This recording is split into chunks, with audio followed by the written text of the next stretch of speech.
So here's a good article from economicprism.com, which I will be linking in the description box of this video, as I usually do. To hell in a bucket. The title of this article, To Hell in a Bucket. No one really cares about the U.S. federal debt, remarked a colleague and Economic Prism reader earlier in the week. You keep writing about it as if anyone gives a lick. We could tell he was just warming up, so we settled back in our chair and made ourselves comfortable. The voters certainly don't care about the federal debt, he continued. They keep electing the same spendthrifts to office.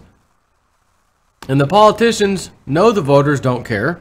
They also know that making more and more promises is the formula for getting reelected.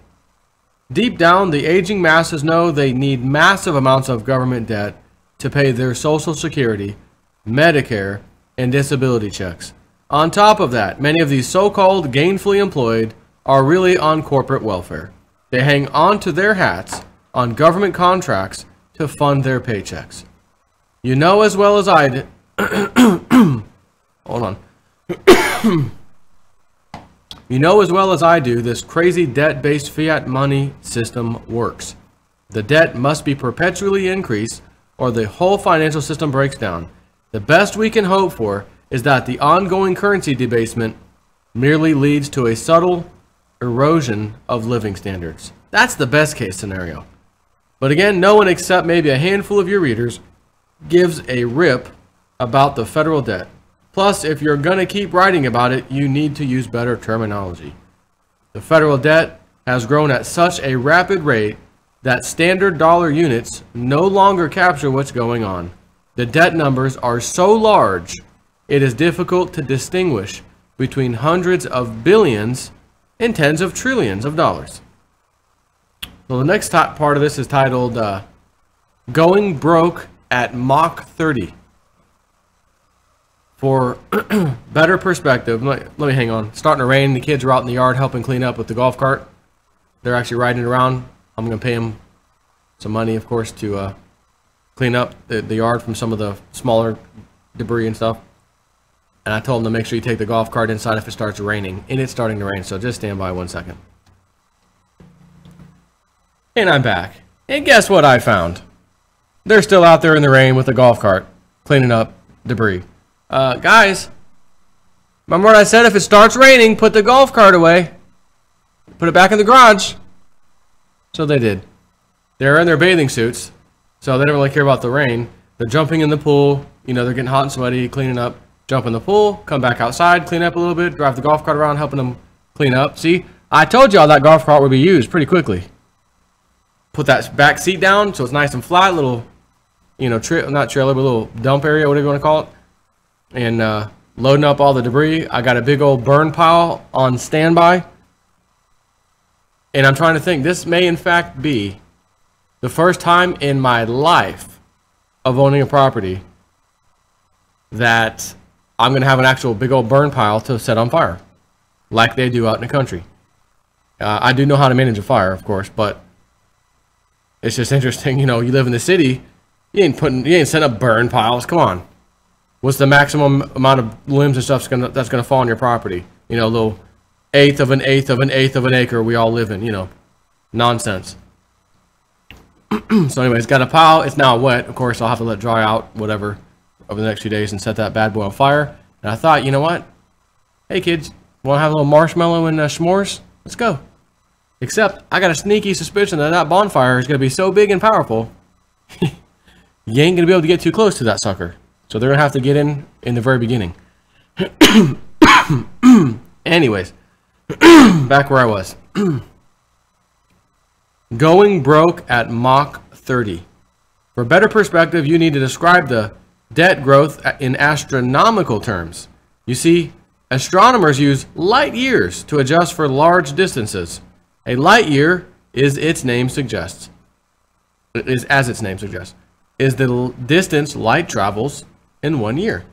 1 light year converts to light traveling about 5.87 trillion miles per year, excluding leap years, of course.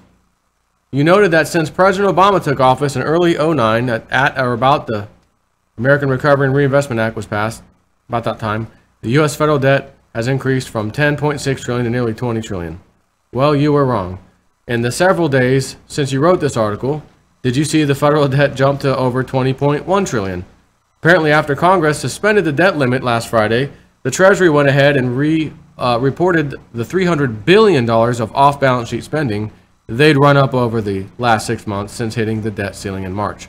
This is what Treasury Secretary Mnuchin meant by resorting to extraordinary measures to keep the government humming. Sounds like Enron accounting to us. Anywho, over the last 104 months, the federal debt has increased by $9.5 trillion, or at an annual rate of about $1.1 trillion. This equals a rate of increase that's nearly 20% the speed of light.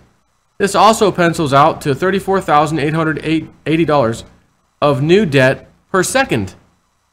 Are you starting to grasp the enormity? Still, if the speed of light example doesn't do it for you, how about the speed of sound?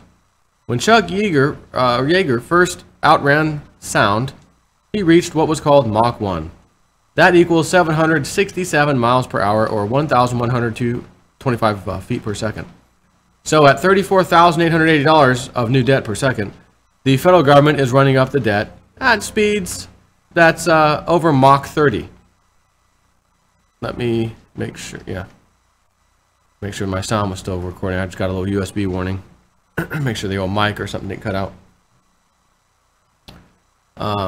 So at $34,880 of new debt per second, the federal government is running up the debt at a speed that's over Mach 30. Yes, things have really gotten out of control. And finally, to the main part of this article, to hell in a handbasket. You'd think that running up a tab at a rate like that would be a lot of fun. But look around, no one, including the upper crust, is having fun. Take that Facebook geek, for example, Zuckerberg. Have you seen the mug on that kid? He wouldn't know what fun is if it jumped up and bit him in the behind. How much longer this government debt bin can go on for is anyone's guess. One thing is clear, however. It has gone on much longer than any honest person could possibly fathom. Under George W., the federal debt doubled from 5 trillion to 10 trillion. Then under Barry Big Ears, the federal debt doubled again to $20 trillion. There are predictions floating around that the Donald will again double the federal debt, taking us to $40 trillion. If he and Chuckles Schumer succeed in obliterating the debt ceiling, he may just pull it off. Can you imagine how miserable the economy will be when it's larded up with $40 trillion in government debt? You'd be lucky if GDP merely flatlined. The whole dang shebang will be crushed under weight of this massive debt. And don't get me started on corporate and private debt. That is a whole other story. You see where this is all going, don't you? To hell in a bucket. You'd think runaway government debt would be a big deal for people, but it's not. As I keep telling you, nobody cares about the federal debt. If you want people to read your articles, you need to write about Amazon or Apple stock or cryptocurrencies. Tell them prices will double and then double again. That's what people want to hear. So why not give it to them? Sincerely, M.N. Gordon for Economic Prism. Speaking of those cryptos, he sure nailed that one. It's going to double. It's going to triple. And they have. And of course, that does excite people. There's 10 million customers on Coinbase, the exchange. As I mentioned, I found that out the other day. There's 10 million people signed up there. That's a lot of people, and that's just Coinbase. And what's going to happen if China, as they're saying, may start shutting down the exchanges over there? Those people want to get in and get out, don't they? They're going to flood. They're going to join other exchanges. They'll open bank accounts in other countries and then sign up on those exchanges, right? People already, see, the Chinese already got a taste of the cryptos. There's not a chance in hell now that they're just going to leave that alone after seeing the incredible amounts of money and profit that can be made. They're just going to stop. Oh, the government said we can't. We'll just stop altogether. No. No, but will tell the Chinese, along with Jamie Dimon, I want to tell them all, matter of fact, thank you very much for the negative news here recently. Whether it's REO Speedwagon syndrome, heard it from a friend who heard it from another that the Chinese are shutting down, or it's actually the truth, or Jamie Dimon comes out and spews his mouth off about cryptos. I want to sincerely thank them because they nailed the price down on all the cryptos. And today, which is actually Friday, let me say that, even though you're seeing this Saturday, they started to rebound. And as I'm ending this video, I might just go take a little peek just for the heck of it. Bitcoin up 8.4%. Let me just show you this. Remember when this was all red, down to red. Red wine. Little gaga for you. Omise go, $10 already. It was down to 6 something this morning as the all-time, well, not all-time, but maybe I should say all-time recent low. Recently. $6. And here I was all happy. I got it, and I got me some Omise go at 750. You guys got it at 8, didn't you? Yeah. And I said yesterday, day before, Thursday night for Friday, watch it very closely, guys. You may have an opportunity to pounce. And I've been reading your comments, and some of you done pounced. 6 something for Omise Go.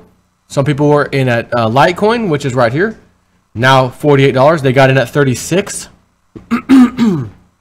Once again, recovery mode is back on. Typical big moves. 10%, almost 14, 15, 28, 6, 7, 9, 12, 9. Couple still down. I haven't even heard of these. Well, I heard of Stellar Lumens. I don't know about 8 share. Anyways, look. Bat token 17. Metal 20, nearly 20 anyways, 19. Veritasium, oh my goodness. Holy moly. Nearing 16%. Populous, 12.5, right? So again, I want to take the, hold on. I thought I was showing you guys this. I look over, I'm not even showing it. Here, take a look. Bitcoin, Ethereum, Bitcoin Cash, Ripple, Litecoin, Dash. I looked at the low at one of the exchanges. It was showing $199 for Ethereum.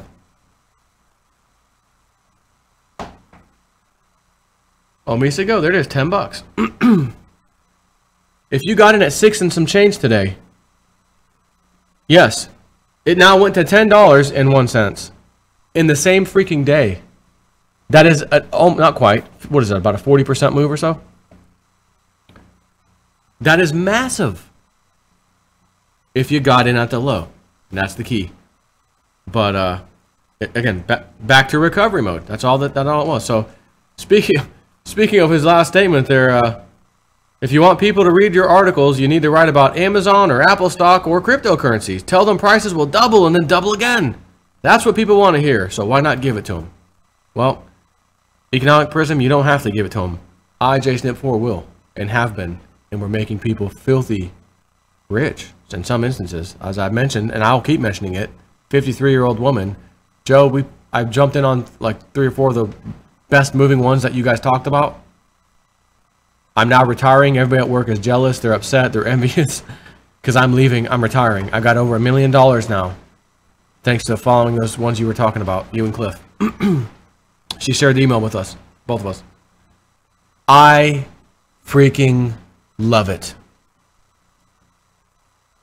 So, Jamie Dimon and the rest of them, thank you very much for coming out with your nonsense to push the prices down. You just gave us all a fire sale, and we thank you very much for it. So, at this point, that was a little bonus at the end, crypto, a little shout out for cryptos. But get the point. Another good article, economicprism.com. Take care.